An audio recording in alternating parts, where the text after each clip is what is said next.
Eu queria agradecer a presença de todos, dizer o quanto essa mesa redonda sobre a pós-graduação é especial para nós.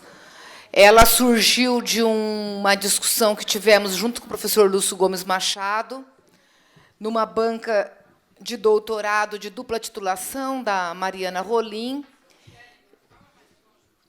E a ideia é discutir a pós-graduação e o papel dos, na verdade, os egressos que hoje atuam em pós-graduação, a visão deles sobre a pós-graduação em arquitetura e urbanismo. Eu vou passar a palavra aqui para o professor Abílio Guerra, que é o nosso moderador, e para a professora Eunice, que é a nossa debatedora, e vou dar aqui agradecer a presença da professora Mônica, da professora Mônica Junqueira, da professora Suzana Pasternak, da professora Sara Feldman e do professor Lúcio Gomes Machado. Então, vou chamar o Abílio aqui para tomar o assento e conduzir os trabalhos. Obrigada.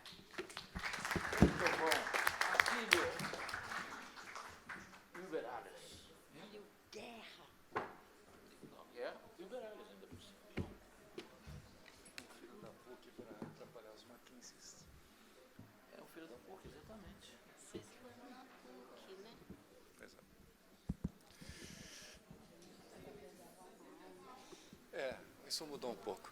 Boa noite.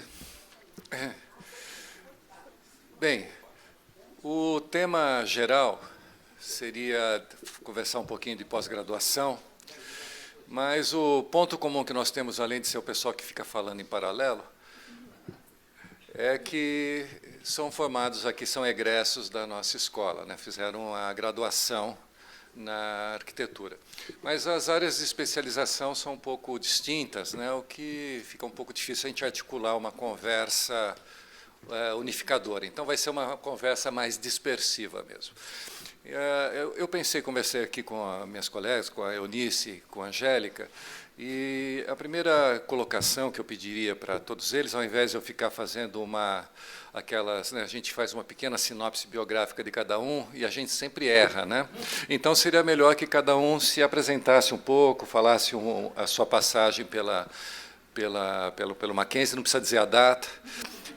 E um pouco essa trajetória, eles têm em comum o fato de todos estarem vinculados à USP, né? A Sara, USP de São Carlos.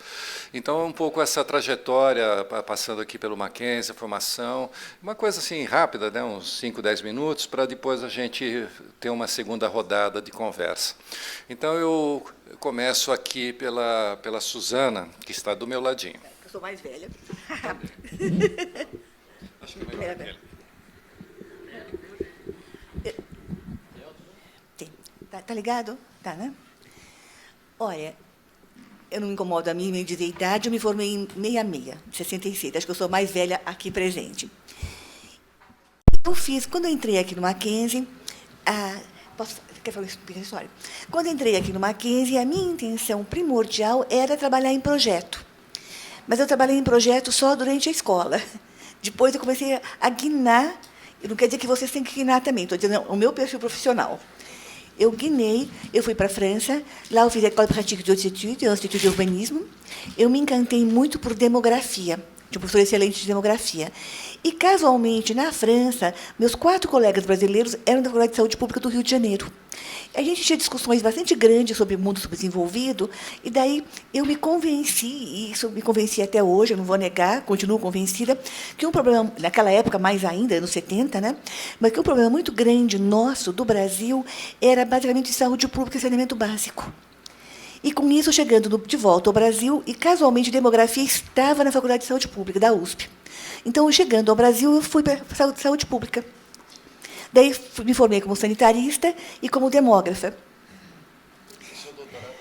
Meu doutorado é mestrado e doutorado, os 2 áreas de saúde pública. E, até hoje, eu trabalho bastante com o professor Saldiva, que é da medicina preventiva. A gente espacializa um pouco doenças e vê essa parte toda, não de prevenção, mas ao menos de caracterização. Meu trabalho é muito mais acadêmico do que até eu gostaria, embora tenha seu valor também. Bom, daí eu estava na demografia, estava dando aula na demografia e na saúde pública também, comecei a dar aula lá, quando o professor Nestor, que então era diretor da FAO, me catou. E assim eu fui parar na FAO. E na FAO eu procurei levar essa parte de saúde pública, que, para minha grande surpresa, os alunos não conheciam a menor. Eu começava a dizer assim, peste, por que tem peste? O que teve arquiteto com peste? O que teve urbanismo com peste? Os caras não sabiam nem que era peste. Enfim, hoje, pelo menos mosquitos, vocês conhecem, que está tão cheio de mosquito por aí que todo mundo conhece. Então, eu procurei sempre dar, sobretudo quando dava aula de história da urbanização, eu procurei dar um pouco essa visão, um pouco de... Inclusive, o urbanismo nasceu dos Public Health Acts, atos de saúde pública, o urbanismo moderno, nasceu daí. Então, eu procurei sempre dar isso e mostrar para os alunos essa parte, não só que tem um programa de história da urbanização que eu era obrigada a cumprir, mas enfatizava sempre muito essa parte. E, quando comecei a trabalhar com favela, também comecei a trabalhar com favela basicamente com isso. E até eu lembro, para dar uma pequena ideia, uma coisa que você está na periferia e acontece muito, você vê uma das poucas coisas, tem duas coisas na vida que eu me orgulho. E uma delas foi aqui no Brasil, quando um médico da saúde pública chegou para mim, por que será que tem tanto esmagamento de tórax entre as crianças?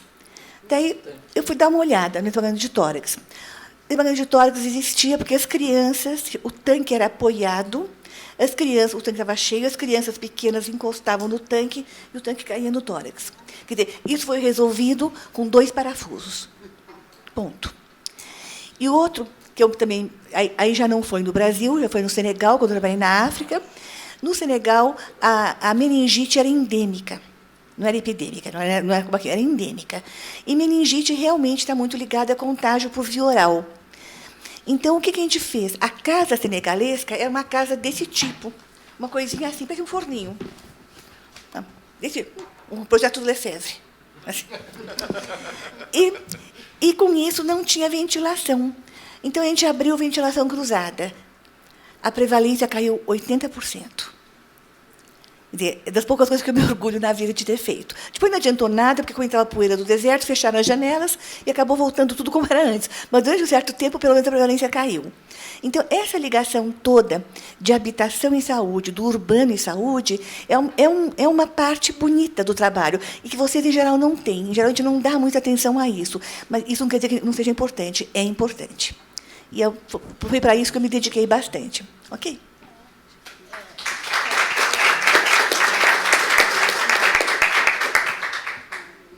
Sou eu agora?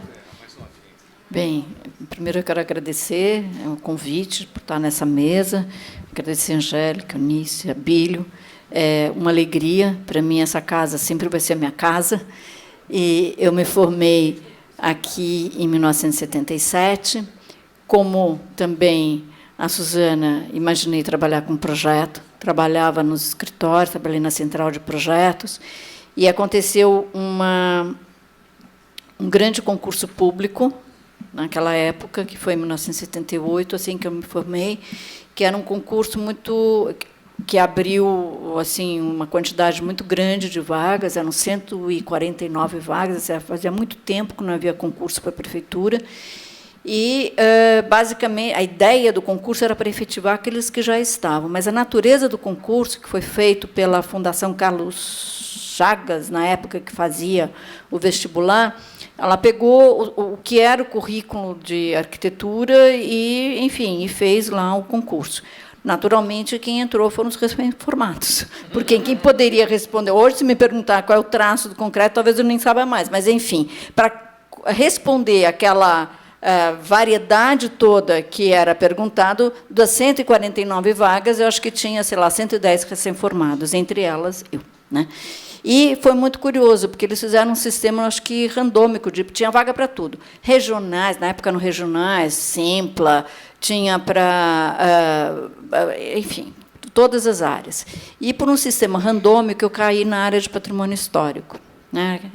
Era um departamento que tinha acabado de criar. A Secretaria de Cultura foi criada em 1975, na época do Sábado Magaldi, e aí criaram o Departamento de Patrimônio Histórico, e eu caí lá. Confesso que eu cheguei estava tendo uma reunião da Margarita Andreatta, que era uma arqueóloga que fazia prospecção arquitetônica, eles estavam discutindo a prospecção arquitetônica do Tatuapé. Eu não entendia do que eles estavam falando. Eu nunca tinha escutado na escola os termos que eles estavam discutindo, estratigrafia, eram, né, camadas. E eu me achava uma aluna bastante assim responsável, vinha a todas as aulas. Falei, gente, não é. Eu procurei, o diretor na época era o Murilo Max, e eu falei, senhora Murilo, eu vou ter que mudar de área, não vai dar para eu ficar aqui. Me manda para outro lugar, me manda para o regional, manda para Sempla, para qualquer, vamos trocar, porque não é a minha praia, isso aqui, de fato, não vai dar. E o Murilo foi assim muito gentil, como sempre foi, e eu acho que eu devo a ele todo o direcionamento da minha carreira depois. Ele falou, não, Mônica, é o seguinte, nós aqui estamos todos aprendendo. Então, você vai ficar aqui, você vai aprender. E aí, aos poucos, eu voltei para pós, fui fazer pós-graduação na área de História, de Patrimônio. Daí, do Patrimônio, passei para pesquisa em Arquitetura Contemporânea, no Antiguidade, que depois virou uma divisão de pesquisa do Centro Cultural São Paulo, mas sempre na área de pesquisa em arquitetura, mas aí em arquitetura contemporânea. E aí eu fui convidada, na época tinha a Márcia, saiu que dava aula aqui, teve um problema, sei lá, saiu uma professora, ela falou assim, nós estamos precisando de uma professora de história, de arquitetura, e aí ela me convidou para vir trabalhar aqui, e aqui, né, foi a minha trajetória, enfim, acadêmica começou na verdade, assim. Aí depois eu fui para teve um concurso na FAO, aí eu prestei para a FAO e acabei ficando por lá, e lá estou até hoje. Então, parte dessa mudança tenho muito vínculo ainda com o projeto, gosto muito de projeto, mas acabo tendo esse envolvimento muito maior com a área de pesquisa, com a parte histórica, né? Então, é isso.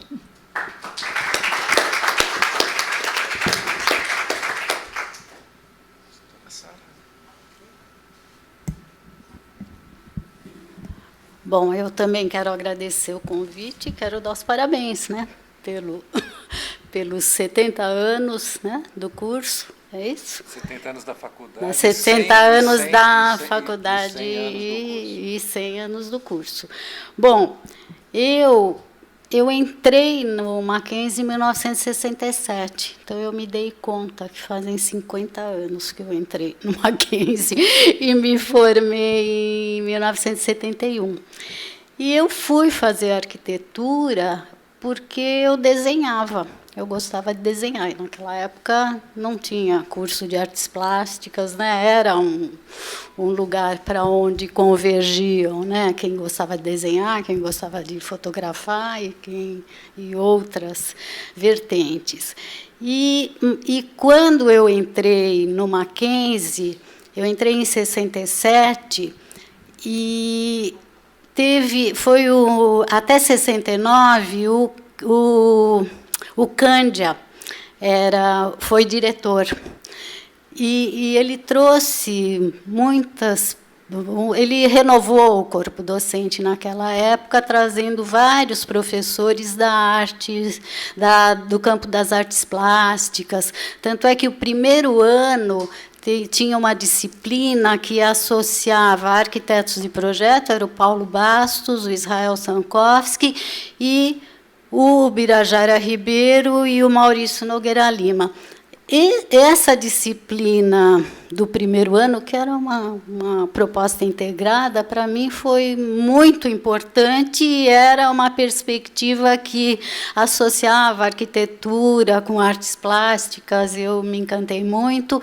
E, no segundo ano, eu tive aula com a Amélia Toledo, que o Cândia... O Cândia trouxe. E o Cândia foi uma figura muito importante, porque ele começou, acho que a biblioteca aqui da faculdade. Eu lembro que, naquela época, não sei se ele estava começando ou ele desenvolveu, mas foi uma figura importante. Depois ele saiu, vários professores também saíram com ele. Eu lembro que a Amélia Toledo saiu, e E aí eu fui me encantando com a parte de urbanismo, planejamento, e também porque naquele momento a questão do planejamento, por conta da criação do Serfal, né, a questão do planejamento estava na ordem do dia, foi o primeiro ciclo que teve de formulação de planos diretores pelo Brasil afora, de formação de quadros técnicos. O segundo, para mim, foi depois do Estatuto da Cidade, mas foi um período, né, de uma vitalidade enorme, né, dessa área. E aí eu fui fazer estágio. O primeiro e as empresas, né, de consultoria, né, estavam fazendo planos, e eu fui fazer o estágio. O primeiro estágio era um pessoal que estava fazendo os mapeamentos para o PUB. Eu lembro que tinha a Bona de Vila lá, então foi onde eu tive esse primeiro contato.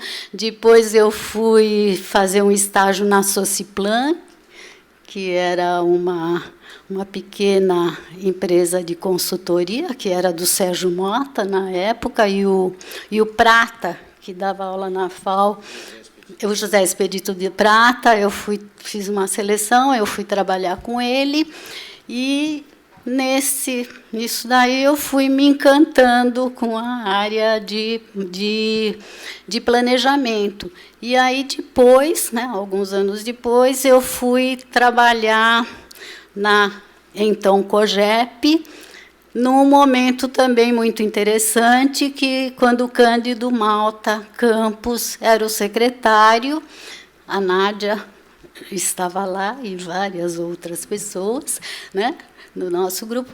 E foi um momento muito vital também, porque ele levou para a COGEP Lúcio Kovarik, Flávio Vilaça, Gabriel Bolaf, Vicente Trevas, um grupo, né, a Suzana já estava? Estava, a Suzana, então, a Maura. Então, eu me formei, de fato, né, no campo do planejamento com essas pessoas, né, que são os nossos mestres. E eu optei, né, aí chegou uma hora que eu resolvi que eu precisava estudar, que eu queria estudar. Aí eu entrei na pós-graduação da FAO, com orientação do Flávio Vilaça. E aí trabalhando já uma questão da cidade. Naquele momento, a grande discussão era a segregação espacial, mas eu... Que era só aquela época. Não, mas aquele momento...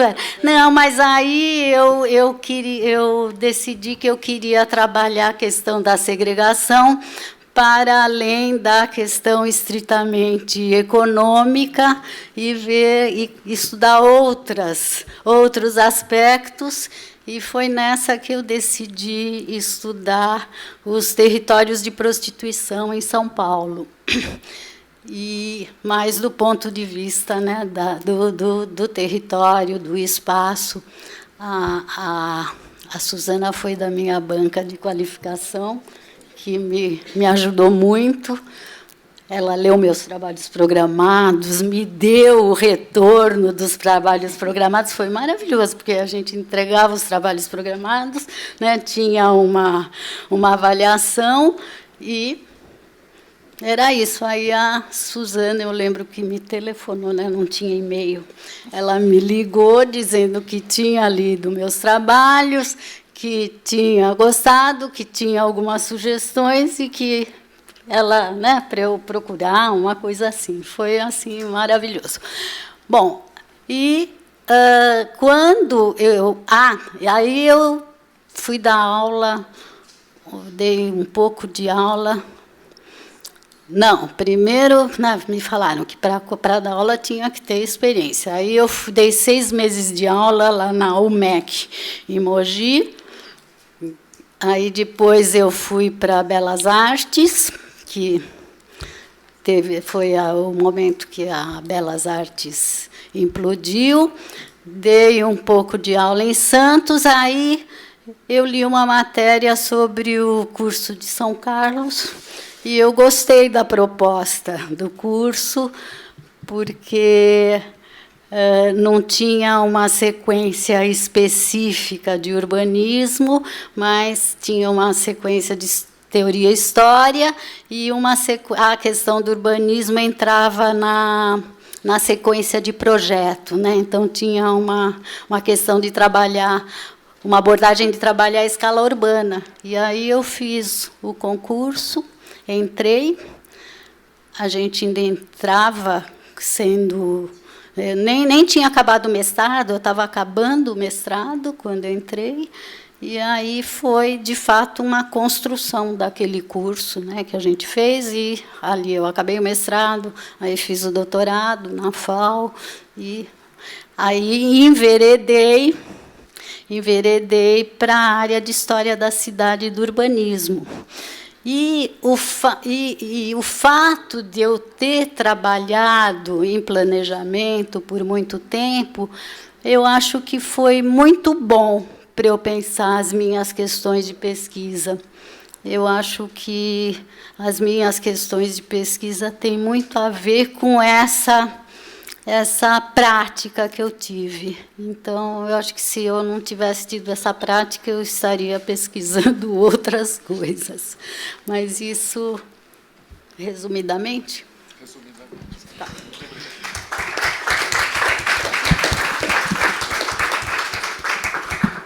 Bom, eu entrei em 65, me formei em 69, também muito resumidamente com carreira profissional. Eu acreditava que ia fazer planejamento, ao contrário dos outros, e não deu nada certo. Saindo daqui, eu passei um bom tempo fazendo comunicação visual, editoração, pouquinha coisa de arquitetura de escala muito pequena. Depois, logo depois, 2 anos depois, o Nestor precisava recompor a FAO, que tinha sido esvaziada por razões óbvias, e chamou 4 mais novos e uma pessoa mais experiente, e eu estava nessa relação, fomos dar aula no Departamento de História. E era uma época interessante, a rigor, porque precisava recomeçar coisas do zero, né?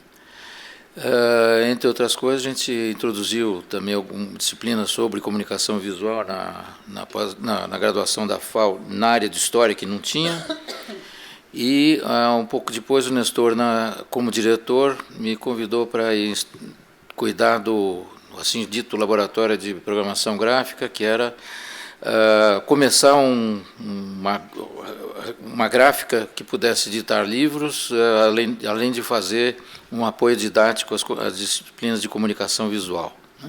Naquela época não existia ninguém que se interessasse em publicar livros sobre arquitetura ou de arquitetura e, sobretudo, de ensaios sobre arquitetura. Não tinha o Abílio na época lá, então o Nestor achou que precisava fazer dentro da FAO e foi feito, e a gente montou uma grafiquinha que funcionava. Bom, o Charles depois conta mais detalhes aí.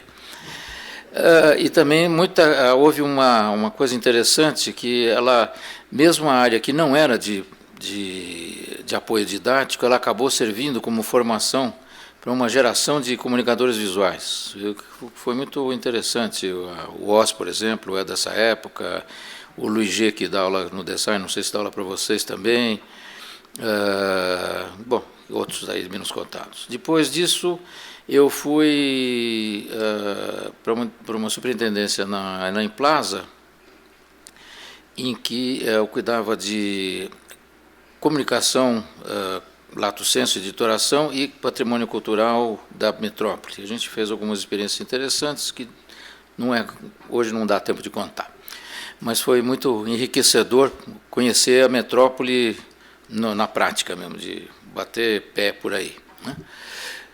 Nós já tínhamos começado um escritório nessa época, eu, o Eduardo Rodrigues e a Marlene Urgel. Eu fiquei afastado um tempo, voltei para o escritório e estou lá até hoje. Enquanto isso, eu continuei dando aula no Departamento de História até 2 anos atrás, 3 anos atrás. E uma outra coisa interessante que foi feita, que juntou com essa primeira experiência, eu fiquei sempre na área de História da Arquitetura e História da Técnica. Aí foi formado há 10 anos atrás o curso de Design, e eu ajudei a elaborar um pouco o conceito do curso, e a gente começou disciplinas que não existiam, de História do Design e História da Técnica. Foi uma experiência interessante de começar coisas razoavelmente inexistentes entre nós. Bom, eu acho que uma coisa que é importante a gente falar hoje, eu vou mudar um pouquinho de assunto, é que vocês hoje têm um Mackenzie que é absolutamente diferente do que ele era quando eu fui aluno. Eu acho que, fazendo assim um retrospecto muito sumário, a gente, quando entrou aqui, a gente estava no final de uma certa diluição do ensino acadêmico que foi base da fundação da faculdade. Existia uma força muito grande de disciplinas técnicas que eram dadas por gente que não tinha titulação acadêmica, mas tinha profundo conhecimento da profissão e que, portanto, formavam um pouco como fazer, dar aula, explicar as coisas assim, mas era uma riqueza, né? Essa técnica, inclusive, evoluiu brutalmente. A gente tem que pensar, vocês talvez não lembrem que computador não é uma coisa pré-existente na humanidade, né? Então, isso mudou completamente a forma da gente estudar, pensar e fazer arquitetura, né? Quando a gente estava no segundo ano, em 66, teve a primeira máquina Xerox na Rua Maria Antônia. Era uma coisa inacreditável, a grande invenção da natureza, né? Era um bonde de 2x2, a máquina fazia uma cópia levemente cinza, né? Mas já servia para algumas coisas de apresentar trabalho, assim. Bom, o fato é que a gente tinha técnicas de pessoas da prática, sem titulação, tinha professores de projeto também, ótimos profissionais, também que não eram titulados, nenhum era titulado, e professores de ciências humanas que também não eram titulados e, aliás, eram muito fracos, né? Então havia um desequilíbrio flagrante disso. Vocês hoje têm um curso de áreas de humanas excepcionalmente bem estruturado, com professores de altíssimo gabarito, e isso fez muita falta para todos nós, né? Indiscutivelmente. E a rigor eu fui dar aula de coisa que eu nunca tinha visto, que é mais complicado ainda, né? A Mônica, acho que já pegou um pouquinho melhor o curso, né? Não? Também complicado. E é interessante porque a gente pegou, digamos, um curso de História da Arquitetura, por exemplo, que era um curso de arquitetura acadêmica, a visão era a história dos estilos, né? De História da Arte é a mesma coisa, era a história de estilo mesmo, do sentido mais medíocre que você possa imaginar da história dos estilos, né? Fechado, indiscutível, pronto e acabado.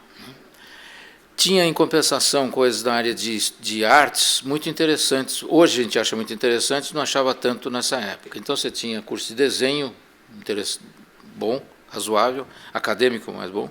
Tinha um curso de modelagem, que era o resquício ainda do ensino acadêmico, e você precisaria fazer formas decorativas, ornamentais, fazer o protótipo para depois os artesãos multiplicar na obra, né? Então tinha um professor muito rígido, etc., que a gente não vale a pena falar nomes hoje, mas a gente aprontava muito nas aulas dele. Então era um curso muito desequilibrado a rigor, né? É muito interessante ao mesmo tempo, muito motivador do ponto de vista do projeto de arquitetura. Bom, aí tinha um outro problema, que eu entrei em 65, como eu falei, e saí em 69, um período complicadíssimo na vida do Brasil, né? Em 60, pegamos aqui no meio a paulada do AI-5, né? E o Mackenzie, em 64, já havia sido a escola, a Faculdade de Arquitetura, a escola que mais tinha despedido professores por razões ideológicas no Brasil.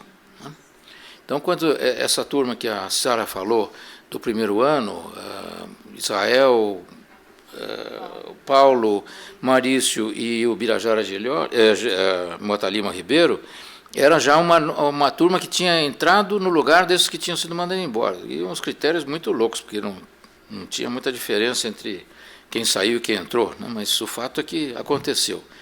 Foi meio assim, não sei, bom, foi uma limpa terrível. E a gente havia o estigma que o Mackenzie era o CCC, isto é uma coisa que talvez vocês não saibam, que era uma coisa chamada Comando Caça Comunista, né? Que tinha a sua sede central na Escola de Direito, que era no prédio ao lado, né? Isso era muito complicado. Mesmo assim, havia um movimento estudantil razoavelmente atuante, né? E, num certo momento, houve uma eleição para o DCE, que é o diretório, não era do DCE, não, da UEE, que era a União Estadual de Estudantes, que resultou numa briga no campus, uma atuação complicadíssima da Polícia Estadual e da Polícia Federal, que levou um monte de gente presa daqui dentro do campus, alunos cuspindo em alunos, uma coisa de uma grosseria, de uma tragédia mental. E resultou, no final, na expulsão de 8 alunos do Direito, sobretudo, e um outro, acho que da Economia. Que também é uma tragédia que poucas escolas no Brasil também expulsaram alunos pelo assim chamado Decreto 477, instituído por um ministro que chamava Lacerda na época. Não, Suplicy, desculpe, Suplicy, que tinha sido reitor da Federal do Paraná.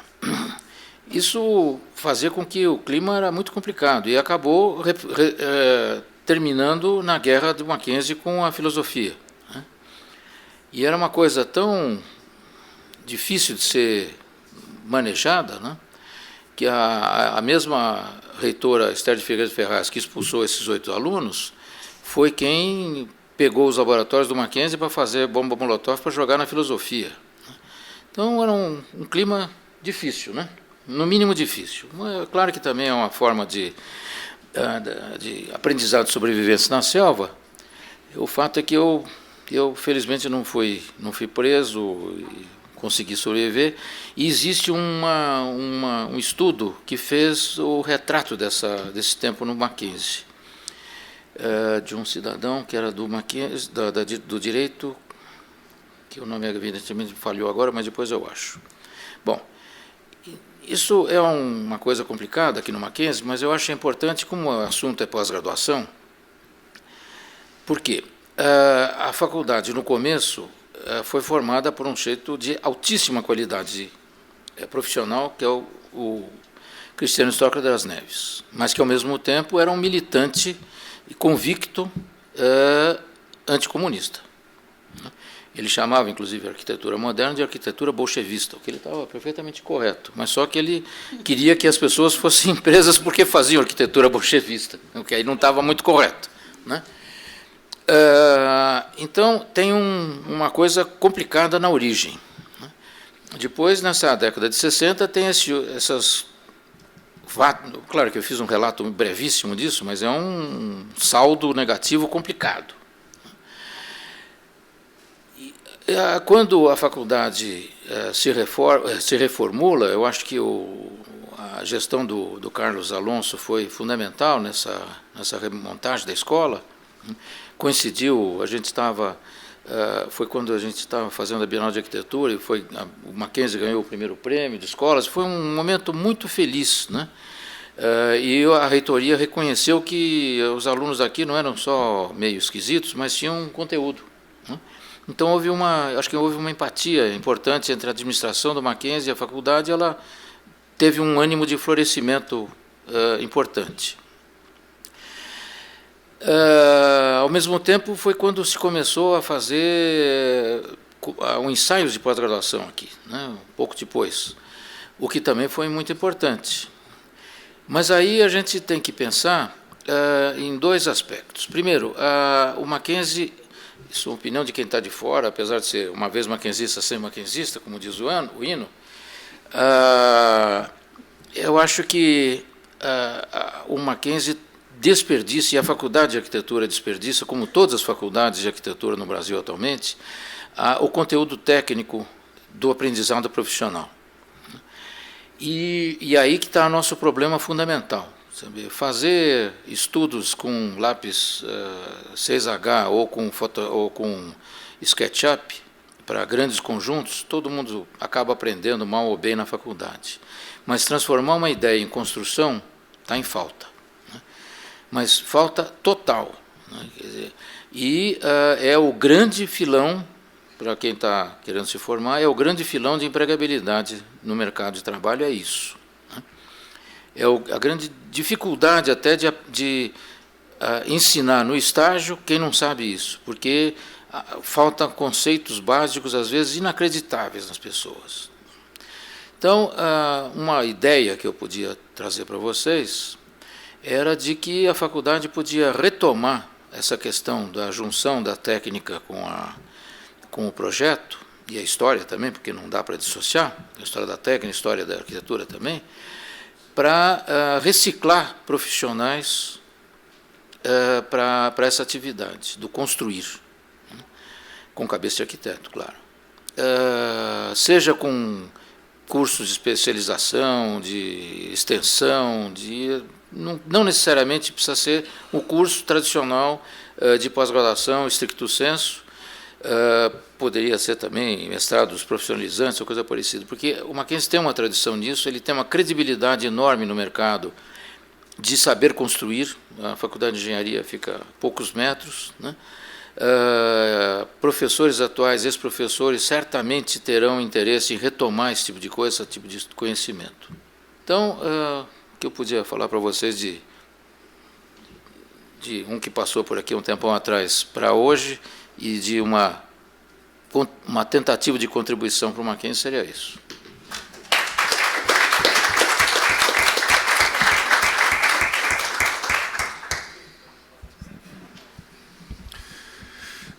Eu acho que o Lúcio colocou aqui uma entrada peculiar que eu não ia perguntar, mas me pareceu bem interessante. Eu pergunto se alguma de vocês gostaria de falar um pouco dessa memória do Mackenzie, tem alguma questão a ser colocada em relação a esse passado mackenzista. Olha, eu posso colocar, inclusive, uma memória até um pouco mais antiga, porque você falou de 68 eu estava na França, já não estava aqui, mas eu estava em 64 aqui. E, inclusive, uma das coisas que eu lembro do meu curso, o meu curso estava sendo bastante reformulado, inclusive com a presença do professor Paisani, não sei se vocês lembram dele, que foi um excelente professor durante poucos meses que ele ficou, uma tentativa de reformulação do curso e que logo caiu. Então, o nosso curso, eu entrei em 62, então o nosso curso ele foi, de uma certa forma, depois ele voltou para um curso mais tradicional. E é uma coisa engraçada. Quando o Lúcio comentou, agora há pouco, que os professores técnicos eram de muito bom gabarito, e realmente eram profissionais que trabalhavam. Teve um professor até que virou ponte, que é pé, coitado, eu não desejo isso a ninguém, que é o professor Zúculo, que foi o melhor professor de congresso que eu tive na minha vida. Virar ponte é chato. Mas, de qualquer forma, e a gente tinha aula no escritório dele, aula com pequenos modelos, para ver a estrutura. Ele dava aula com pequenos modelos, parecia um Gaudí, com pequenos modelos, não ao contrário, mas reto. E o pessoal, como o Lúcio bem falou, o pessoal de ciências humanas era bastante fraco, era muito fraco. O pessoal de história da arte e de história da arquitetura era formal, puramente formal. Os livros, Bannister Fletcher, que é um livro de estilos, de coisa formal. Então, a minha formação, nesse sentido, no Mackenzie, deixou um pouco a desejar. Deixou bastante a desejar. Eu completei minha formação muito mais na França, na École Pratique de Haute Étude, que não tinha nada de formal, e no Instituto de Urbanismo, que também não era tão bom. Mas, de qualquer forma, abriu...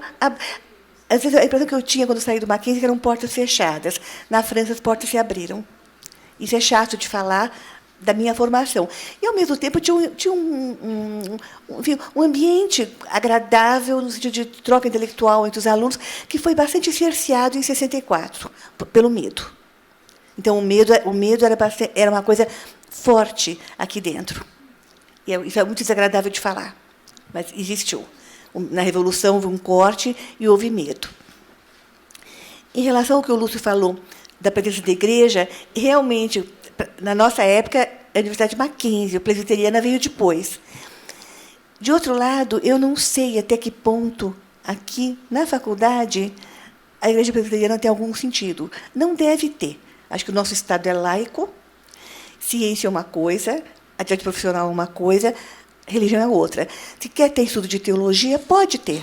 Não é pecado nenhum, faz parte da universidade. Ciência da religião é uma parte. Mas, enfim, não passa disso. Eu não sei, eu não consigo ver ainda, pode ser que eu não estou tão informada, mas eu nunca vi no currículo do Mackenzie, quer na graduação, quer na pós, a presença da igreja. Vocês vão saber disso muito mais do que eu. Assim como na PUC, eu vejo muito pouco também, quando eu dou aula na PUC. Via muito pouco, agora estou vendo um pouco mais também. Agora os padres na PUC tomaram um pouco a direção, inclusive eles afastaram uma professora, porque a professora era a favor de aborto, eles afastaram, que é uma coisa totalmente inadmissível. Mas, enfim, isso é apenas um depoimento. Bem, eu sou da geração dos anos 70, né? Saí em 77, então tinha esse clima assim mais do que convivia-se, mas alguma coisa também que já estava instalado, né? Então, eu acho que talvez vocês pegaram muito mais um impacto da instalação no regime militar, e a gente já estava convivendo com esse regime, talvez sabendo como nos posicionarmos, tinha a reunião dos grêmios, enfim, me lembro da gente ter discussões e tal, mas não havia tanto esse clima de tanta perseguição. Acho que a maior perseguição aos professores foi com o AI-5, né, no final da década de 60. Mas 68, né? Enfim, o que para mim, o que me marcou muito foi a presença de 2 professores, eu acho. Bem, primeiro, a gente tinha um curso, como é que chamava? Era junto com a engenharia. Os 2 primeiros anos nós tínhamos junto com a engenharia, né? Depois é que você tinha as aulas de arquitetura. Então, era cálculo numérico, era uma coisa muito densa mesmo. Lembro uma professora, Suzana, que passava lousas e lousas, explicando, enfim, colocando aquelas fórmulas de cálculo e tal. Chegava no final, falava, nada me impede de chamar A e B, enfim, mudava tudo. Resolvia, falei, mas por que já não fez tantas luzes? Enfim, era todo um sistema, era, né, um sistema muito rígido dessas provas das técnicas, mas, enfim, eu acho que tinha um estímulo do desenvolvimento matemático, tal, acho que, de uma certa forma, acho que foi importante. Mas, para mim, de fato, o que me marcou foram os professores de projeto, especialmente 2 professores. Um foi Miguel Forte, que foi meu professor, eu acho que ele tinha uma atenção, um cuidado, né, com a orientação, de como ele organizava o espaço e tal, e o outro foi Joaquim Barreto, o saudoso Joaquim Barreto, que já faleceu, mas ele foi um professor também que me marcou muito, eram professores de projeto. Os professores de história, eu entrei num momento em que o Benedito Lima de Toledo, que deu aula aqui, e o Murilo Max, justamente, que eu fui reencontrar lá no DPH, eles tinham saído. Foi justamente algum problema que houve junto com a administração, eles saíram e nós ficamos muito tempo sem aula de história, ainda teve mais esse agravante. Daí que eu cheguei lá no DPH, não sabia nem o que era, do que eles estavam falando, né, de patrimônio histórico. Mas, enfim, eu acho que o grande peso mesmo eram, para mim, o que me marcou muito foi, de fato, as disciplinas de projeto, né? Bom, eu quero comentar o seguinte, que quando eu comecei a organizar um pouco a minha passagem por aqui para vir essa mesa, é que eu me dei conta da importância do período do Cândia como diretor, em termos da formação e do ensino nessas áreas de história, que ele dava aula de história, e era um curso excelente. Inclusive, ele presenteava alguns alunos no fim da disciplina com livros. Eu ganhei um livro do Paládio, né? Era... E os professores de projeto articulados com esses professores artistas plásticos. A questão política estava muito presente o tempo todo, e na briga com a Maria Antônia, eu tinha um grupo e nós ficamos do lado da Maria Antônia, nós ficamos do outro lado da calçada. E fomos chamados pelo diretor, que, depois que o Cândia saiu, eu lembro que, eu não sei se ele era vice-diretor e assumiu, que era o João Pedro, que era professor de topografia, e ele chamou um grupo, meu grupo, um por um, dizendo que ou se enquadrava ou a gente fora. E tinha essa tensão, né, com o grupo do direito, o CCC, né, que era muito atuante, muito presente, e, inclusive, tinha um estigma, né, de ser mackenzista, né, e identificado com esse grupo. E, depois da saída do Cândia, teve o curso, a parte de ensino ficou muito mais fraca, e aí eu lembro, eu e a maioria das pessoas foram se virar nos estágios, nos escritórios, e aprender, de fato, lá fora. Então, a parte a minha formação de planejamento, ela se deu fora.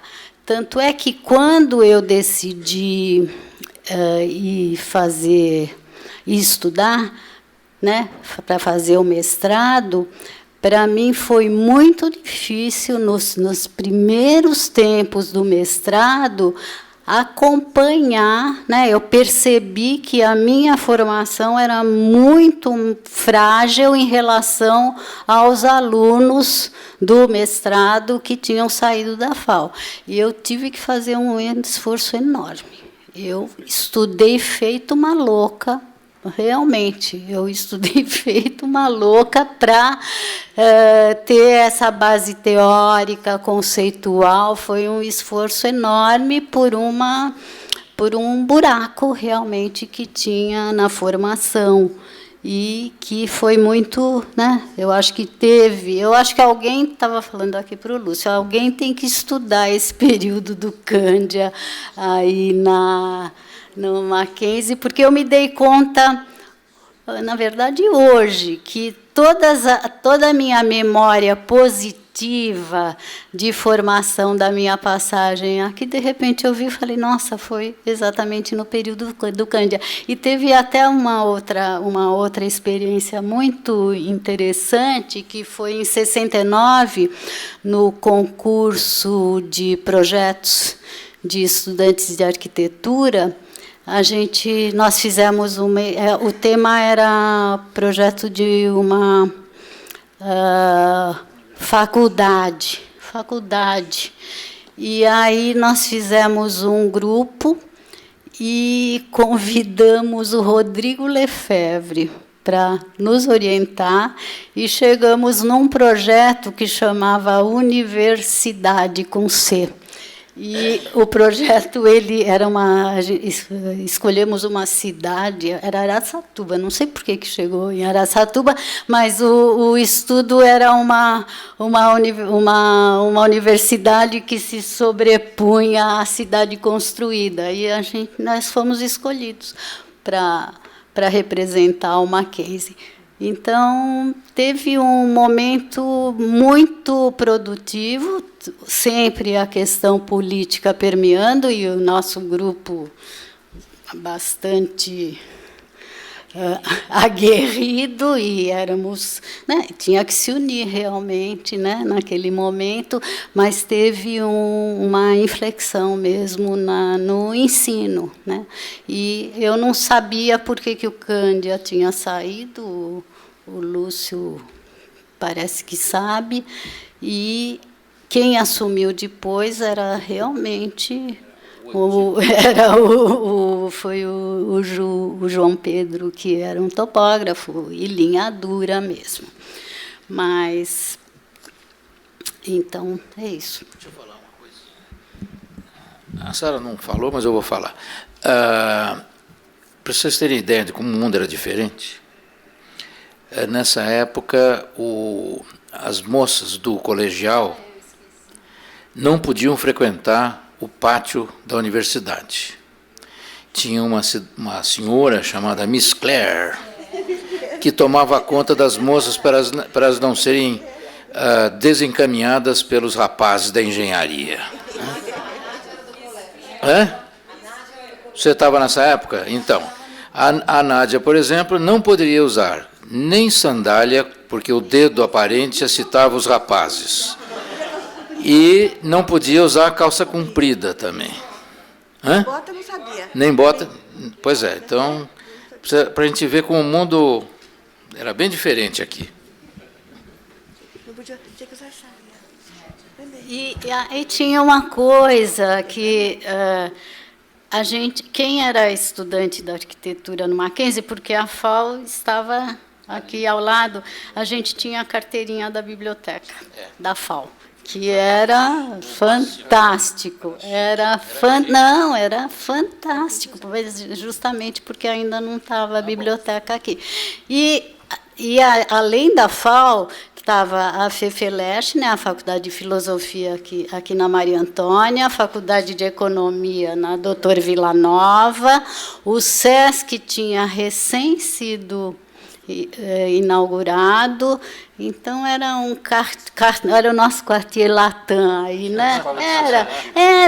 Tinha uma vitalidade, a escola de sociologia e política, então a gente, né, da Maranhão, aí a FAO, até aquela região toda da Biblioteca Monteiro Lobato, lá na Gerânia, era uma área muito movimentada, e as livrarias de livros de arte e arquitetura, né? A Cosmos, na Galeria Metrópole, a Livraria Francesa na Barão, a Livraria Italiana na São Luís, né?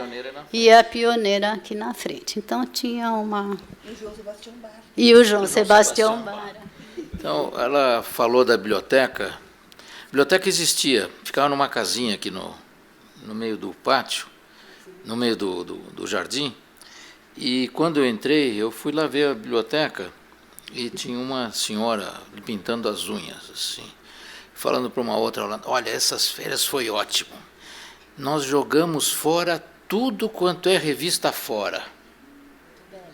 Velha. Tudo quanto é revista velha foi tudo jogado no lixo, foi ótimo.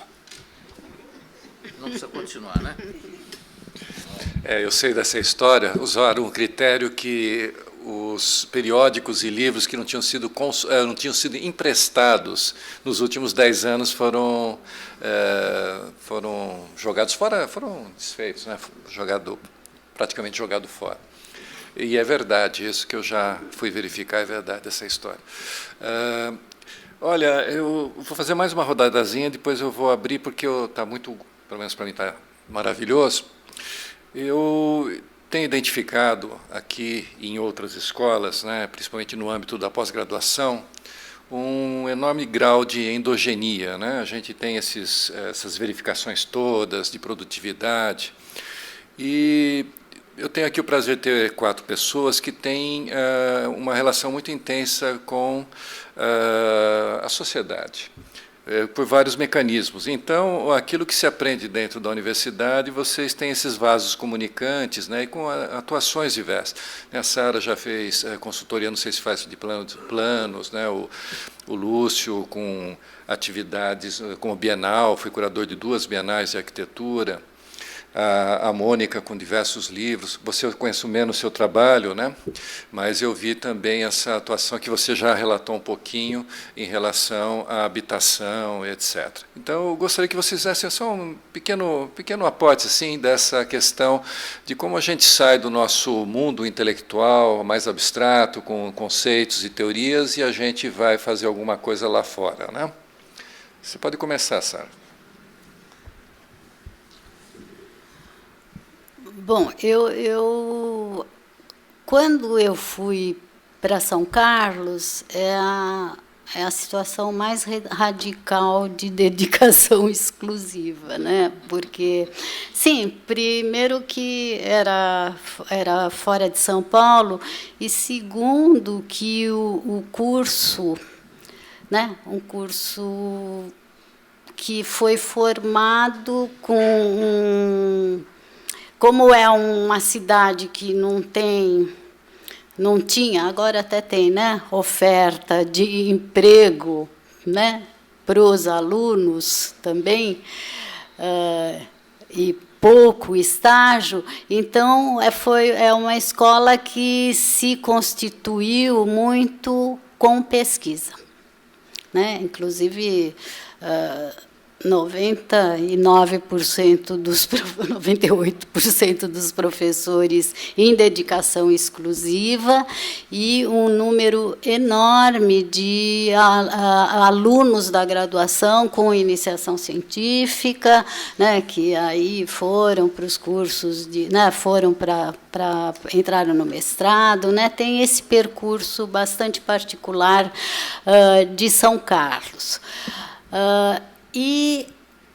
Mas chegou para mim a primeira situação de fazer um trabalho na área de planejamento para fora, né, da universidade, e através da universidade, foi uma consultoria para uma prefeitura, a Prefeitura de Franca, que eu e o Nabil fomos. Ele na área de habitação e eu com o plano diretor, e que foi uma experiência muito interessante por conta do prefeito e do pessoal que trabalhava lá. Então, foi uma experiência excelente que, na sequência, surgiu aquele programa da FAPESP de políticas públicas, e aí eu fiz uma proposta de um programa de políticas públicas com a Prefeitura de Franca, que foi uma experiência fantástica, porque o programa de políticas públicas ele é um projeto que parte da universidade em associação ou com prefeitura, ou ONG, ou secretarias do Estado, e ele pressupõe uma troca, né, entre o saber da prática e a universidade. E foi uma experiência excelente por essa troca, e para a formação dos alunos, eu tinha na equipe alunos da graduação e alunos do mestrado. E, na prefeitura, o contato com vários setores da administração, e era uma proposta de formulação de uns programas de gestão integrada para 2 situações lá de Franca, uma para a área central, outra para as áreas de expansão, e então tinha uma conversa sempre, né? Tinha uma articulação, os seminários que envolviam os alunos e os e os funcionários da administração. Essa foi a experiência mais interessante em termos que repercutiu muito para a pós-graduação, mestrados e doutorados, né, que se desdobraram de várias questões tratadas nesse processo. Depois, quando começou a história dos planos diretores, pós-Estatuto da Cidade, algumas prefeituras entraram em contato comigo. Eu fiz uma experiência, eu fiz alguns, mas aí teve uma outra experiência interessante, que foi com Piracicaba, que recém tinha criado um Instituto de Planejamento, e tinha um grupo muito interessante lá, e eles queriam um plano para a área central, e que eu ia uma vez por semana lá, reunia com a equipe lá do Instituto, e tinha alguns outros consultores de outras áreas, e a gente chegou num trabalho interessante. Mas depois eu parei de fazer esse tipo de trabalho com as prefeituras, porque eu achei que tinha mudado muito o tipo de profissional que assumia os cargos, e aí eu achei que que era um pessoal que, dentro do setor de urbanismo, de planejamento, não tinha quem dirigia não tinha o conhecimento do assunto. Aí eu cheguei à conclusão que eu já tinha aluno para dar aula, e que eu não ia dar aula para esse tipo de coisa. Mas eu parei de fazer esse tipo de trabalho. Mas acho que o programa da FAPESP Políticas Públicas, que ainda existe, é um caminho para esse campo, né, do planejamento e das políticas públicas, é muito interessante. Bem, eu gostaria de ressaltar que, para mim, foi muito importante essa experiência na prática, vamos dizer, né, não no mundo acadêmico, tanto na pesquisa, no próprio DPH, como no Centro Cultural, na Antiguidade, e depois Centro Cultural São Paulo. E lamento muito que hoje não exista mais a divisão de pesquisa do Antiguidade. Você foi contemporâneo da Catarina, Gatti? Sim, claro. O Ricardo Forjás, o Marcon entrou depois, mas o Ricardo Forjás, Cristiano de Souza, enfim, era um grupo, a Carla Milano, enfim, tinha um grupo de arquitetos, e nas várias áreas, né? A proposta da Maria Eugênia Franco, quando ela criou o IDART, foi uma proposta muito interessante. E o próprio DPH, que é uma natureza de pesquisa outra do que a acadêmica. As duas importantes, eu acho. Essa ideia de achar que a prefeitura, que alguns administradores já passaram por lá e acharam que não, pesquisa se faz na academia e não no serviço público, é um equívoco muito grande. Eu tive a oportunidade de poder fazer pesquisa, a resposta é diferente, os problemas são diferentes, são coisas distintas, tão importantes quanto. A acadêmica é importantíssima, mas essa, no mundo do cotidiano, da prática, é fundamental e de outra natureza. Então, eu acho que, para mim, foi muito importante eu ter convivido com toda essa dinâmica e depois suprir meu conhecimento, todas as minhas falhas, enfim, de questões teóricas, históricas, e depois no mundo acadêmico, né? Então, eu acho que a minha convivência, na verdade, com a dinâmica da cidade, com as necessidades do que vem a ser, me levou a ver que realmente isso é muito importante. E eu sinto muito que esses órgãos não tenham mais essas instâncias da pesquisa, porque elas, de fato, são fundamentais, né? A Mônica falou algo que eu ia falar, que dentro da minha carreira profissional, as duas partes se completam. Na hora que você tem uma carreira acadêmica, você contribui tanto para a pesquisa acadêmica, para a formação de conhecimento, como para a formação de mão de obra, a formação de pessoas, tá? De um lado. De outro lado, socialmente, você é útil também, enquanto professor, não é só enquanto trabalhador. enquanto trabalhador fora da academia, você também retribui aquilo que você formou, você retribui para a sociedade. Então, da minha experiência profissional, realmente mais profissional, teve uma parte que foi muito ligada à pesquisa e à pesquisa em setor público.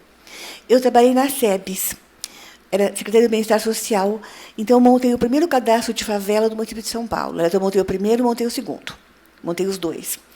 Então, para quem serviu o cadastro de favela, a gente não tinha a menor ideia de onde estavam as favelas, quem morava nas favelas e o que fazer com elas. Então, o que fazer com elas não era o cadastro que ia dizer. O cadastro deu alguns insights sobre o tipo de gente que morava e o tipo de organização urbana que você tinha dentro da favela. Mas a gente viu também, pegou os anos 70, 70 e pouco, foi o aumento de favelização. A gente conseguiu ver isso e alocar essas favelas no espaço. Aliás, na alocação de favelas no espaço, tem até um detalhe muito engraçado. Essa alocação foi feita, a gente pediu os mapas da VASP. Naquela época não podia. Os mapas eram segredo nacional, não podia entregar os mapas, fotografia aérea. Então, a gente fez o cadastro de favela com helicóptero. E quem alocava as favelas no espaço era o piloto, não era a gente, porque vai você dar o enjoo do cão, você fica olhando para baixo e alocar no mapa. O piloto conseguia, para mim eu me perdia por completo, o piloto conseguia, depois a gente mandava, entrevistava e armava o cadastro. Então foi um trabalho bom que foi feito e que sobrou e que existe até hoje. E hoje em dia o IBGE faz esse trabalho, talvez faça melhor do que nós, mas a gente conseguiu montar essa parte de cadastro de favela, que é uma parte de pesquisa aplicada num setor público. Isso foi com dona Marta Godinho, que era a diretora da Divisão de Habitação e Trabalho, que é uma senhora que já faleceu, que é uma senhora que tinha uma visão incrível. Ela bolou também o primeiro projeto Mutirão. Não foi o Nabil que bolou, foi dona Marta, projeto Mutirão. Foi dona Marta em Priscas Eras. Priscas Eras, realmente, séculos retrasado. Mas o projeto Mutirão, essa ideia veio um pouco da Colômbia, veio um pouco do John Turner, toda a bibliografia que existia na época. E o projeto Mutirão, a gente tentou fazer. E esse projeto Mutirão era realmente pegar o pessoal, ajudar a construir, dar assessoria técnica. Era um campo que se abria naquela época. Se abriu, se fechou logo. Por que o projeto Mutirão nosso foi um fracasso? Por uma razão bem... Primeiro, não tinha dinheiro. Segundo, o projeto Mutirão, a gente queria agrupar num loteamento só. Dona Marta não deixou, com toda a razão. Ela falou, se a gente põe num loteamento só, o dono do loteamento vai dizer, aqui é a prefeitura da projeto Mutirão. E o lote muda de preço. Então, a Dona Marta espalhou o projeto Mutirão por São Paulo inteiro. Então, você imagina o que é pegar, sei lá, 40 casas de mutirão, cada uma num canto em São Paulo. No fim de semana, eu grávida fazendo vistoria de mutirão. Não deu certo. Então, o projeto foi extinto. Mas foi um projeto interessante. Já foi um embrião de uma experiência habitacional nova. Além do cadastro, isso é a parte mais técnica, além do cadastro de favela, que foi a parte mais de pesquisa. Depois disso, eu trabalhei no IPT. No IPT também com um tipo de pesquisa de produção de habitação, que é um tipo de pesquisa. Daí ela é bem mais acadêmica. Não chega a ser o que era na SEBS, mas também não é bem de academia. Ela tem alternativas habitacionais para a população de baixa renda. E esse projeto teve, inclusive, financiamento em inglês. E desse projeto eu tirei meu doutoramento, depois, mais tarde. Depois, a minha experiência profissional foi andando. Agora já estava na academia, ela foi andando.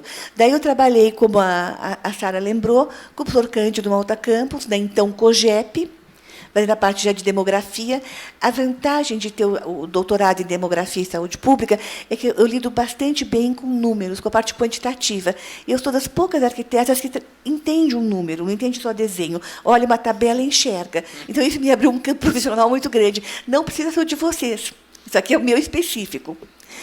E, então, eu trabalhei na COGEP como demógrafa, era chefe do setor de demografia, e depois na SEMPLA, na época da prefeita Erundina, com o professor Paulo Singer, onde também estava a Sara, a Nádia, enfim, grande parte do pessoal que sobrou por aí. E, bom, essa experiência profissional daí foi se transformando cada vez mais em acadêmica, até por problema até de legislação exclusiva da USP. Quando você pede legislação exclusiva, muda um pouco o teu perfil de atuação. Na faculdade mesmo, em termos de projeto, que uniu alunos e assessoria que a gente deu como faculdade, foi o Projeto Nacional de Cidades Médias, que a gente fez pela FAO. Daí foi um projeto que a gente conseguiu fazer pela FAO, com alunos, também não foi um grande sucesso. Foi interessante para fazer. Eu lembro que tinha, inclusive, o prefeito de Porto Velho, que era um ser extremamente inteligente e completamente detraquê. Ele tirava cocaína no meio da reunião, uma coisa horrorosa. E brigou comigo profundamente, porque a projeção que eu fiz de população para Porto Velho deu menos gente que ele queria. Então, ele tinha menos participação do Fundo de Municípios. Então, ficou brigando. Eu não posso mudar a projeção. O cara quase queria me matar. Então, pela faculdade, foi mais isso. Depois, a gente começou, há 20 anos, é incrível dizer, mas praticamente 19 anos, que eu trabalho num INCT. O INCT é acadêmico. É projeto do CNPq, Instituto Nacional de Ciência e Tecnologia, que chama Observatório das Metrópoles. Então, a gente trabalha com segregação socioespecial. Desde a época da Sara existe isso. Aliás, eu brinco que, para mim, a tese da Sara sempre é o zoneamento da zona. Território de prostituição. Mas, enfim, a gente tem trabalhado com isso e agora está continuando. Mas aí já é algo bastante acadêmico. Tá?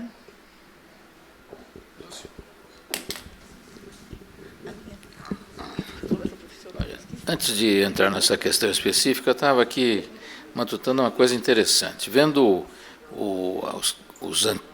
as palestras anteriores, né, seja o homenageado Paulo Mendes da Rocha, seja um que não deu tempo de dar palestra, pelo Paulo Melo Saraiva, Botti, Nadir Meserani, etc., a gente, sobretudo os mais antigos, dá para ver que eles foram arquitetos modernos, apesar do Mackenzie. Essa mesa aqui, todos falaram, olha, não tivemos formação humanística muito precária, e todos nós fomos para a área das humanas. Então, eu espero que vocês não vejam o Mackenzie como sendo um sucesso de formação, apesar de, né, mas que seja a favor de. Né? É interessante isso, porque realmente eu acho que teve um desafio. Os modernos certamente tiveram, né, os modernos paulistas tiveram um desafio aqui dentro para se contrapor ao cristiano. Né? Foi objeto de uma pesquisa que chegou até um certo ponto, mas acho que precisa ser muito desenvolvida, feita por um professor do Mackenzie chamado Abrunhosa, né? Lembra que tratou da professora Nistal nessa banca, né? Mas eu acho que tem muita coisa a mais ainda para ser pesquisada nesse campo. Porque como é que aconteceu isso? É um milagre, né? O normal seria que fossem todos acadêmicos ou semi-acadêmicos, né? Bom, mas não foram. Eu falei então que a maior parte da minha vida de pós-escola foi em escritório de arquitetura, rigor no nosso escritório de arquitetura. E aí uma coisa eu acho que é interessante é esse cruzamento entre academia e prática profissional. Primeiro porque a gente é estimulado a estudar inevitavelmente e, portanto, está procurando algumas alternativas à prática convencional. Depois porque, se vocês forem ver, uma das poucas alegrias que tem na profissão de arquitetura é que todo dia você tem um desafio para aprender. Tem uma coisa nova que você tem que resolver que você não sabe e vai ter que inventar um jeito de buscar informações, pesquisa, consultoria, copiar os outros, que é uma ótima forma de aprender também, né, e assim por diante. Então, isso eu acho que é uma coisa estimulante, desde que tenha trabalho, que não é o caso que acontece nos últimos 2 anos, mais ou menos, que aí é um outro problema muito complicado que vocês vão enfrentar muito em breve. Uma coisa interessante que aconteceu, que eu acho isso em relação à FAUSP, quando eu entrei para dar aula em 72, a quase totalidade dos professores tinha uma vida acadêmica e uma vida profissional paralela, e que interagiam tanto os professores de História da Arquitetura, arquitetos, quanto os professores de Sociologia, Estudos Sociais, etc., que tinham alguma vinculação com o que se fazia de trabalho. Você citou o Bolaf, por exemplo, é um caso típico, a Maria Ruth também estava na CDHU, você não me lembro qual. Então, isso acontecia muito. O Nestor já estava em tempo integral, mas em vários períodos ele fez tentativas de cruzar a academia com prática profissional também. Hoje, só há um que tem uma prática profissional mais expressiva, que é o Fagin, dos 35 professores do departamento. Né? E isso eu acho que é uma perda concreta, porque, a rigor, a gente está estudando História da Arquitetura como formação profissional e não como objeto de estudo em si. Né? Não é o fim em si. Né? Ele é parte da produção da arquitetura, como sempre foi na história da arquitetura. Quer dizer, se ensinou o projeto através da história. Né?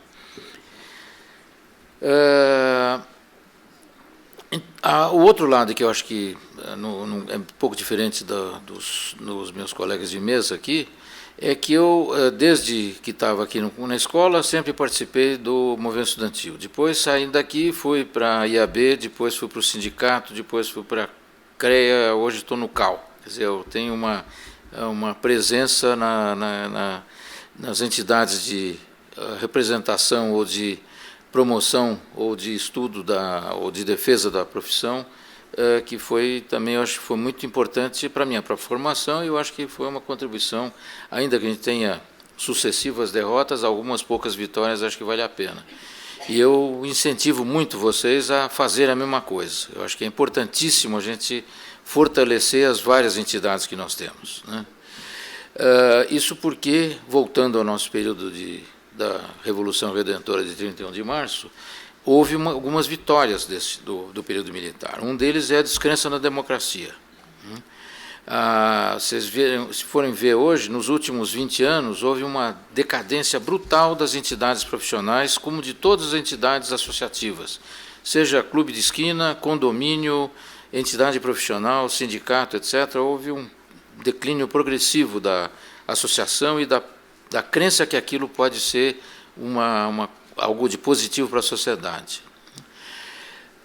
O que a gente está vendo no universo político geral é exatamente isso. Quer dizer, houve um corte de uma geração de políticos com algum preparo ideológico e uma invasão de aproveitadores do mais baixo nível, né, que chegou onde a gente chegou. E isso também ocorre, de certo modo, nas associações, e, portanto, é importante que tenha uma renovação constante. A gente tem uma idade média muito alta nas entidades, todas elas, de qualquer profissão. Importantíssimo ter jovens. A gente, com recém-formado, a gente já estava dentro da diretoria de AB e coisas do gênero, era um contato com de gente que tinha, digamos, entre 50 e 25. Hoje a gente tem entre 50 e 75, quer dizer, no fim das contas houve uma progressão do mesmo grupo, e o que é muito ruim. Não renovação, exatamente. E a gente precisa, acho que, lutar contra isso. Eu acho que essa contribuição eu tentei dar para a sociedade dessa outra maneira, com a cabeça de profissional, de quem está na academia, de tentar estudar a história da profissão, etc., como um pouco nesse sentido. Tá? Eu fui avisado agora que a gente fecha às 9. Eu estava contando que a gente ficaria até às 10, eu ia passar para a Eunice, eu não tinha essa informação, infelizmente. Então, Eunice... Hã? Eu não sabia, fiquei sabendo agora, infelizmente. Eunice, você estaria assumindo agora a coordenação. Agora eu não sei. Só tenho a agradecer a presença de todos, profundamente os colegas. Nós temos ainda alguns minutos, viu? Nós temos minutos. Vem aqui no microfone. Eu queria agradecer muito a presença dos colegas, todos aqui. Acho que vocês disseram coisas fundamentais. Se eu fosse fazer a minha pergunta, que não vai dar tempo de fazer, eu ia partindo um pouco da reflexão do Lúcio, que ele tem uma proposta, digamos, a partir dos desafios que ele enxerga para a profissão e para o ensino de arquitetura. Você falou do desafio da construtibilidade e como isso seria importante para nós repensarmos as escolas, e esta escola, não tocando só violino para o passado, mas olhando o futuro, que eu acho que a minha pergunta, a minha colocação era essa, né? Eu pensei em perguntar para vocês o que a formação legou. Eu falei, não, nós vamos parar de olhar o passado e vamos olhar o futuro, né? Que me encanta mais. Signo de Sagitário é fogo, e olha sempre o futuro, olhar para frente. Não gosto muito apesar de ser professor de história, mas eu vejo o contemporâneo como história. E eu ia perguntar para vocês que desafios vocês refletem, né, que reflexão que vocês têm para o ensino de arquitetura e a relação disso com a pós-graduação, porque, afinal, nós estamos na pós-graduação, nós produzimos conhecimento na pós-graduação, no estrito sensu, apesar de termos outras modalidades de pós-graduação, aqui no Mackenzie, inclusive, em todas as instituições, mas nós temos essa forma de produzir conhecimento. E como é que a gente poderia estar pensando de forma articulada, né, a pós-graduação, essa produção de conhecimento, e o que a gente enxerga como desafio para formar as pessoas. Acho que partindo um pouco da reflexão que o Lúcio fez, né, se pegar os discursos antigos do Cristiano, agora para tocar violino para o passado, né, tem essa questão da relação da técnica com a arquitetura, com a arte, de uma maneira muito forte. E você tocou nessa questão, mas todos vocês aqui, que têm outras trajetórias, deram outras guinadas, né, devem pensar sobre a formação e o que são as escolas de arquitetura daqui para frente, né? Quais são os nossos desafios e da nossa pós-graduação. Então, era disso que eu queria falar, e se vocês puderem responder isso muito rapidamente, aí nós poderíamos, talvez, encerrar. Muito obrigada.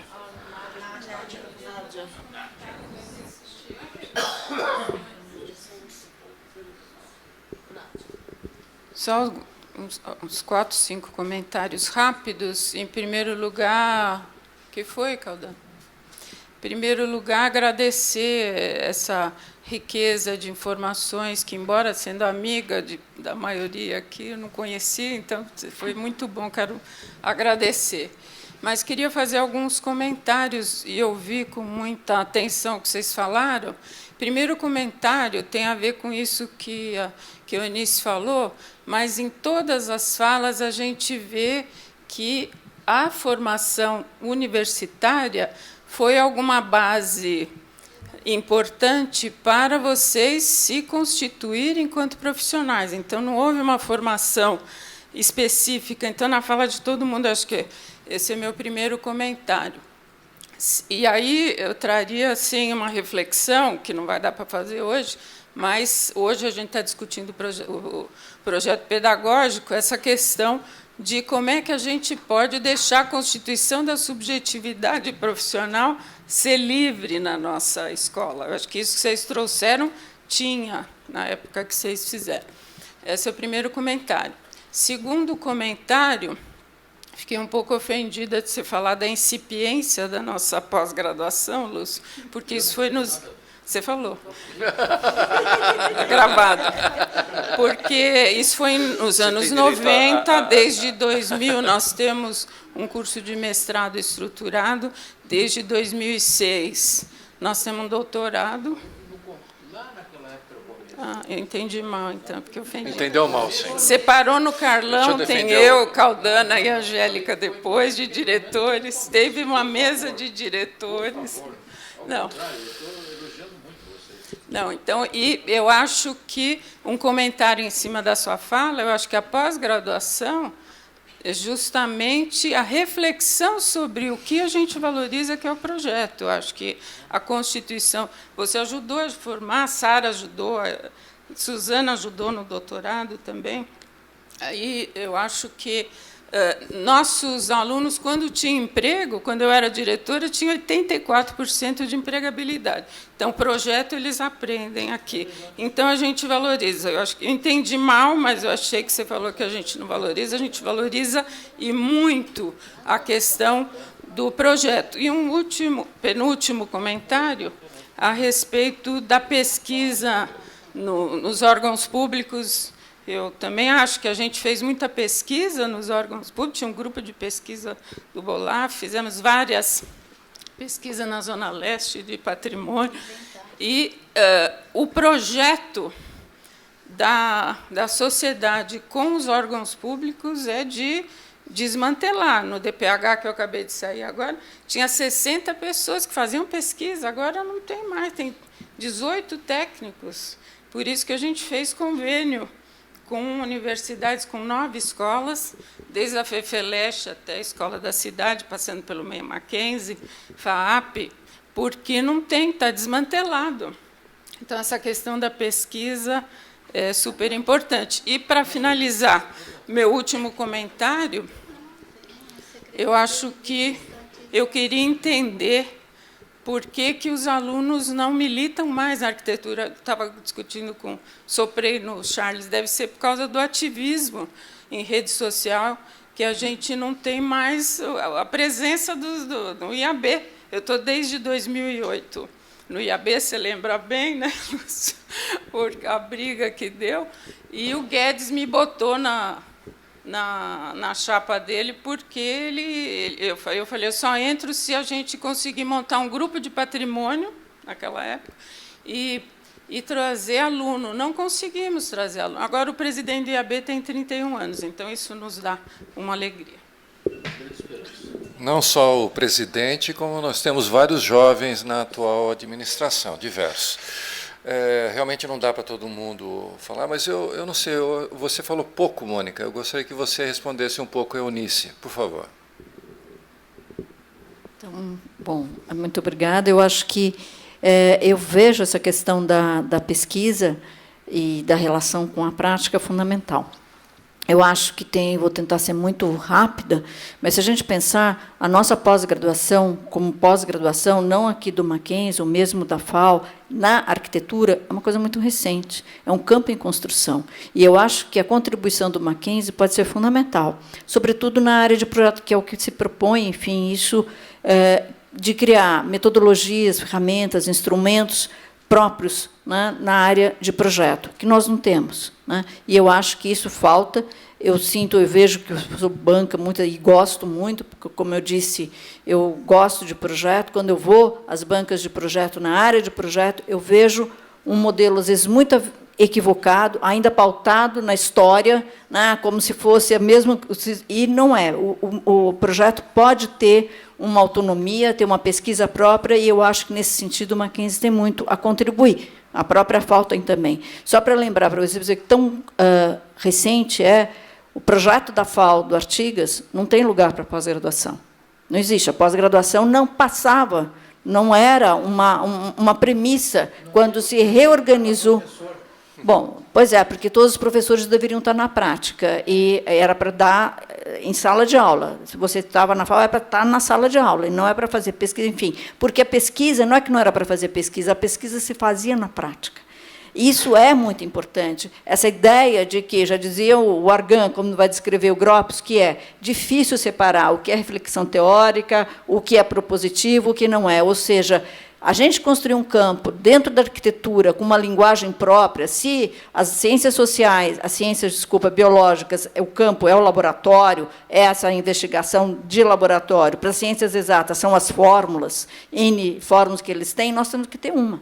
Né? Um modelo que, a partir do desenho, é uma reflexão em cima do desenho, que a teoria também, o projeto como teoria e como história. Eu penso isso.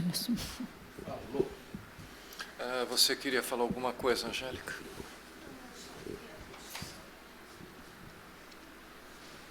Procurando só encerrar, né? A gente tem horário. Não é possível.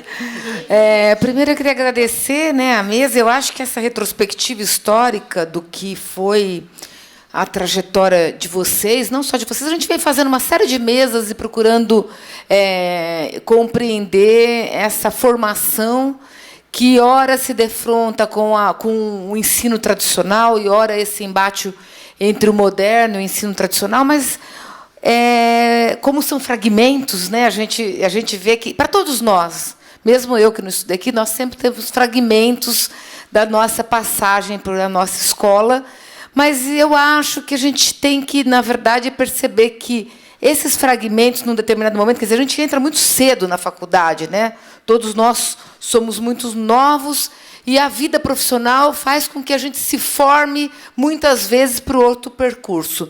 Mas, com certeza, muita coisa fica daquele momento, seja na facilidade com a questão dos números, seja na formação, ainda que incipiente, da história, mas que, de fato, nos empurra para aprender algo mais. Então, eu acho que a gente vem construindo hoje um livro sobre a história da formação do Mackenzie, o papel da formação, e a gente percebe que esse processo se evoluiu por muitos caminhos. O papel do projeto é fundamental, e a gente vê que os grandes arquitetos, a Abílio tem feito um trabalho de catalogar vários projetos de arquitetos mackenzistas, é muito rico e é muito importante na formação dos nossos alunos. Nós estamos aqui com alunos que a maioria não fez Mackenzie na graduação. Então, são alunos que fazem mestrado e vêm nos procurar, muitas vezes, por essa formação, que é uma formação mais voltada sobre a reflexão do projeto, como diz a Nádia, que também eu acho que a gente precisa avançar muito na própria pós-graduação. Então, essa relação entre projeto e teoria e projeto, também é algo em construção na nossa própria pós-graduação. Além do mais, hoje, por exemplo, acabei de receber um e-mail de um concurso que os meninos do Mackenzie ganharam lá no Rio para o estande na próxima UIA, que vai ter esse ano. E essa tradição de ganhar concursos, né, eu acho que tanto os professores, egressos, como os egressos e alunos ganham muito concursos. Isso é muito importante, porque há uma alimentação da própria prática profissional. Então, assim, se, por um lado, a escola realmente, de fato, viveu períodos... na década de 60, como vocês, 3 aqui são formados na década de 60, trazem os períodos negros, mas também na USP houve os períodos negros, né? A gente não pode se esquecer disso, e em todo o país. Eu acho que a evolução foi uma evolução muito positiva. Então, isso eu acho muito interessante, que a gente percebe na própria fala. Hoje, a gente tem, como a Nádia colocou, né, nosso curso de mestrado, doutorado, vários pós-doutorandos, e estamos ainda querendo construir e reconstruir e reler essa história para seguir em frente. Então, eu acho que é isso, Eunice. Essa questão entre o pioneirismo e a atualidade, né, que a gente está escrevendo, faz com que a gente veja um futuro cada vez mais promissor, sob o ponto de vista da formação. É lógico que o país está passando uma série de problemas, e a gente sabe que a questão da profissão do arquiteto, do urbanista e do designer é uma profissão que, aí sim, a gente precisa, de fato, se unir e ver como fazer para sair dessa. Eu acho que essa questão de participar das associações é muito importante. Então, é uma questão, é um convite que eu faço a todos. Queria agradecer mais uma vez a vocês e passar a palavra para o Abílio encerrar, que é o nosso moderador. Muito obrigada. Bem, eu sou muito moderado, ao ponto de nós termos aqui uma contenda entre USP e Mackenzie, mais uma da eterna luta, e ninguém se machucou muito. Então, tá bom. Super obrigado para vocês. Eu não tenho nada a ver com isso. Eu não tenho nada a ver com isso. Eu sou campineiro. Bem, mas não completamente. Bem, boa noite a todos. Muito obrigado pela presença.